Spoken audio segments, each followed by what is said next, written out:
आज प्रेरक दर दर की ठोकरें खा रहे हैं। कई ने अपने जान गंवा दिए। जय हिंद। आप देख रहे हैं न्यूज हैस, आवाज आपकी, सहयोग हमारा में आपका स्वागत है। न्यूज हैस की पहल कि ऐसे लोगों की आवाज जन जन तक पहुंचाना है जिनकी बात कोई सुनना नहीं चाहता। प्रेरक मतलब प्रेरणा देना, पर अब किसे दे? अब तो बेरोजगार हो गए ये। जब उम्र था तब 7 सालों तक राज्य और केंद्र सरकार दोनों ने इनसे काम लिया। अचानक 31 मार्च 2018 को इनकी सेवा समाप्त कर दी गई और इन्हें अनाथों की तरह रोड पर छोड़ दिया गया।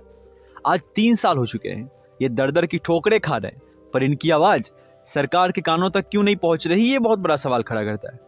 कुछ याद दिला दूं कि साक्षरता दर बढ़ाने में ग्रामीण पृष्ठभूमि के लोगों तक सरकार द्वारा चलाए गए सारी योजनाओं के बारे में जानकारी देने एवं निरंतर उसे सफल बनाने में अपने जीवन का बहुमूल्य समय लगा दिया और राज्य और केंद्र सरकार पर विश्वास कर मात्र 2000 रुपए के मानदेय पर उन्होंने 7 सालों तक काम किया। जब उन्होंने वेतन बढ़ाने की मांग की तब सरकार ने उनसे उनकी जिंदगी नुमा नौकरी छीन ली। कुछ बातें हैं जो बताना जरूरी है कि उनके कष्ट तब दिखते हैं जब वो अपने द्वारा किए गए संघर्ष का परिचय देते हैं, तब नहीं दिखता जब विधायक जी, सांसद जी और मंत्रीगण, साथ में उप मुख्यमंत्री जी, मुख्यमंत्री जी, केंद्रीय मंत्री जी, सभी के यहाँ ज्ञापन सौंपते सौंपते उनके जूते के साथ साथ उनका हिम्मत भी घिस चुका है। पर अफसोस, उन्हें जिस न्याय की उम्मीद थी उसका रोशनी दूर दूर तक नहीं दिख रहा है। सवाल यही उठता है कि क्या सरकार नहीं चाहती देश का हर एक नागरिक साक्षर हो? अगर चाहती है तो क्या देश को साक्षरता कर्मियों की जरूरत नहीं है? अगर है तो उन्हें पिछले 3 वर्षों से अंधेरे में क्यों रखा गया है? देश के 5 लाख साक्षरता कर्मी, जिसमें बिहार के 17,000 शिक्षा प्रेरक, सरकार से जवाब चाहती है। मुद्दा वही है कि सरकार द्वारा साक्षरता कर्मी को ब्लैकलिस्ट क्यों किया गया। इस स्पेशल रिपोर्ट को देखिए। यदि आप बेरोजगार साक्षरता कर्मी हैं तो अपने साथियों के कष्ट को महसूस करेंगे और इसे शेयर करेंगे और अपने साथियों द्वारा चलाए गए ऑनलाइन संघर्ष मुहिम में हिस्सा लेकर अपनी बात सरकार के समक्ष रखकर इस मुहिम को सफल बनाएंगे। मैं न्यूज हर्ष के माध्यम से सरकार तक अपनी बात रखना चाहता हूँ।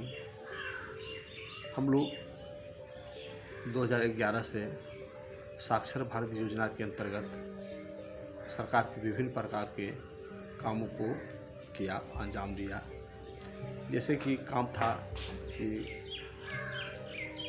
असाक्षर महिला पुरुष को साक्षर करना, तत्पश्चात उनको विभिन्न योजनाओं से जोड़ना, ये सब सारे काम को अंजाम देते हुए हम लोगों ने सरकार द्वारा चलने वाली विभिन्न योजना, जैसे हमारी गांव हमारा गांव हमारी योजना, बापू आपके द्वार, BLO, पशु जनगणना, आर्थिक जनगणना, शराबबंदी, बापू आपके द्वार, मानव श्रृंखला, बेटी बचाओ बेटी पढ़ाओ, उज्ज्वला गैस योजना आदि विभिन्न प्रकार की योजनाओं में हम प्रेरकों की सहभागिता रही। दुर्भाग्य है कि 31 मार्च 2018 को सरकार ने हमारी सेवा समाप्त कर दी। ये बहुत दुर्भाग्य की बात है। आज प्रेरक दर दर की ठोकरें खा रहे हैं। कई ने अपने जान गंवा दिए। मैं सरकार, केंद्र सरकार और राज्य सरकार दोनों से करजोड़ विनम्र निवेदन करता हूँ कि हमारे दुख को देखते हुए हमें पुनः कहीं रोजगार देने की दिशा में महती कृपा करें। बड़ी सरकार पुण्य के भागी होंगे और जनता है तो सरकार है, सरकार है तो जनता है। हम लोगों ने नाम बड़ा अच्छा था हम लोगों का, प्रेरक अर्थात प्रेरणा देने वाला। बहुत उम्मीद से मात्र 2000 की मानदेय पर ये प्रेरक का नौकरी, सर्विस, जॉब बड़ा कठिन से मिला था, जो कि अन्य सभी पंचायतों में प्राय, चाहे तो वो कंपटीशन के आधार पर या फिर साक्षात्कार के आधार पर हम लोग चयन हुआ था। और ये सोचकर गए थे कि चलिए सरकार की योजना है, सरकार कहीं न कहीं हम लोगों को एडजस्ट कर लेगी। ये योजना थी शुरू में मात्र 6 महीने की, उसके बाद इसको बढ़ा करके 3 साल किया। 3 साल के बाद इनको डायरेक्ट 7 साल हम लोगों ने काम किया।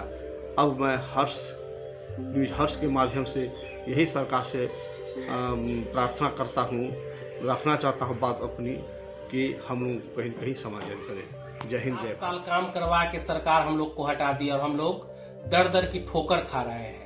हमारी स्थिति हो गई है कि धोबी का कुत्ता न घर का न घाट का। को नियमित करे या नहीं तो हम लोग यहीं मर जाएंगे, मिट जाएंगे। नहीं तो नियमित करे, कहीं नहीं जाएंगे, आत्मदाह कर लेंगे। क्या करेंगे जी के? भूखमरी के कगार पर हैं, आत्महत्या के कगार पर हैं। कितने प्रेरक साथी हमारे आत्महत्या कर चुके हैं, कितने का आज हम लोग आत्महत्या करने के लिए विवश हैं। इस पर सरकार ध्यान दे और फिर से हम लोगों को सेवा प्रदान करे। 24 माह का मानदेय हम लोग को अभी तक नहीं मिला, जिसके कारण हम लोग पूरे परिवार भूखमरी के कगार पर है। यदि आप साक्षरता कर्मी हैं तो इस वीडियो को शेयर करते जाइए, चैनल को सब्सक्राइब कर लीजिए ताकि जितने भी प्रोडक्ट से जुड़े खबरें आ सके वो आप तक पहुंचाने का हम कष्ट करें।